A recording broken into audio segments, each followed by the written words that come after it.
Som al Priorat i no patiu que no em vaig a casar. Sembla ben bé un ram de núvia, oi que sí? Té més a veure, però, amb una verge, potser, així, immaculada. Per què? Aquestes flors se'n diuen les flors de la Mare de Déu, o se'n deien. Diuen que la Mare de Déu va començar a estar una mica envejosa de que la gent els anomenés les flors de la Mare de Déu perquè eren tan blanques que semblaven el mantell que ella portava.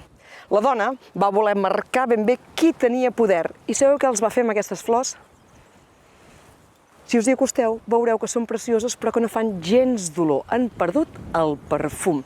I d'aleshores ençà, en lloc d'anomenar-les les flors de la Mare de Déu, les van anomenar, i s'anomenen encara, les maleïdes.